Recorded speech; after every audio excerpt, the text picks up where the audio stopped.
Are you ready, kids? Aye, aye, Captain! I can't hear you! Aye, aye, Captain! Okay, I'm a late 90s, early 2000s kid growing up. Back in the day, those were the years that cartoon shows were in their peak in my opinion. And if there's one show that I've enjoyed more than any other, it's SpongeBob SquarePants. I mean, come on, this show was my childhood growing up. I was a toddler when this show began on Nickelodeon. Now that I'm in my mid-20s, I still enjoy watching it to this day, believe it or not, especially some of the earlier seasons. And like most cartoon shows, SpongeBob definitely made some great episodes that show some very important, yet very good life lessons for us to remember and live by as kids. And if there's one episode with a couple of life lessons that most reviewers overlook and don't talk about, I'm talking about the Season 1 episode, Hooky. In this episode, Mr. Krabs tries to warn everyone at the Krusty Krab that the fishing hooks are back, but nobody, not even Squidward, take him seriously. SpongeBob, however, asks Mr. Krabs out of curiosity, and Mr. Krabs tells him how dangerous the hooks are, and if he were to get caught, he'd be pulled up to the surface and will either get eaten or be a gift shop novelty. This completely scares SpongeBob to the core, but Mr. Krabs tells him and assures him that he'll be fine as long as he listens and stays away from the hooks. Later, Patrick shows up to tell SpongeBob that the carnival just arrived and convinces him to take a break and join him. But when they arrive, SpongeBob realizes that they're the hooks Mr. Krabs warned him about and tries to pass the warning on to Patrick. But Patrick, being the weapons-grade dumbass that he is, refuses to take it serious and tries to convince SpongeBob with peer pressure that they're not dangerous and that they're really fun. SpongeBob, let me ask you something. Does this look dangerous? So yeah, it's safe to say that Patrick is a really bad influence for SpongeBob in this episode. Eventually, SpongeBob does give in to the peer pressure and starts playing on the hooks with Patrick, and the fact that they don't get caught makes me believe that this is all dumb luck. Mr. Krabs, finding out that SpongeBob is out on break, which is apparently against Krusty Krab code, decides to go looking for him and eventually finds him and Patrick playing on the hooks and shows off to his anger and disappointment to SpongeBob for disobeying him and Patrick for being a bad influence.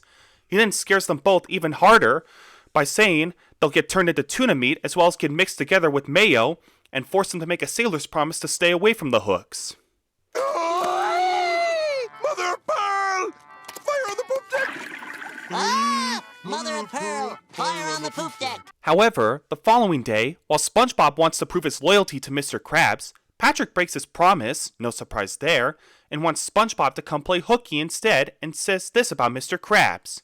That Mr. Krabs is just a big dummy. We played on those hooks all day long, and nothing happened to us. Okay, we all know Mr. Krabs is not SpongeBob's dad. He's more like a father figure in this episode. But for your friend to call your parents a big dummy, that's screwed up on so many different levels, and it proves how terrible of an influencer Patrick is. Anywho, as Patrick goes back to playing on the hooks, SpongeBob starts to get conflicted with the peer pressure again when all of a sudden, a hook shows up out of nowhere. SpongeBob at first refuses to ride it, but then he decides to be a hypocrite and give in to the peer pressure again. But this time, it bites him hard in the ass when his pants get caught. When SpongeBob shows up late for work, he breaks down and confesses to Mr. Krabs for what he did, and Mr. Krabs tells him that there's only one way for SpongeBob to get unhooked, and that's by removing his pants in front of Pearl and her friends. SpongeBob, forced to deal with the embarrassment, eventually does it, only to realize that his tighty-whities are hooked as well, but he can't bear to remove them and feel even more embarrassed. Mr. Krabs then starts to act like this is the end of SpongeBob's life in a nonchalant way. However, SpongeBob tries to hang on for dear life, only for his tighty-whities to get ripped off in the process, and, well, I'll let the rest of the clip speak for itself. It's SpongeBob Nudie Pants! We then find out that Squidward was the one in charge of the hook, and that it was all a setup Mr. Krabs did to test SpongeBob's loyalty. And the end result, he failed miserably, and was forced to deal with the aftermath of extreme embarrassment. My overall thoughts on the episode? I really enjoyed it. In fact, I consider this a great episode. I just love how well written this is from start to finish, and I love the life lessons it gives us to remember by as kids. And that's to always listen to your parents no matter what, and to be careful who you pick for your friends, because you never know when one of them's going to end up being a bad influence. Oh, and guess what happens to Patrick at the end of the episode? Oh, does somebody have a can opener? Yeah, who's the big dummy now, huh?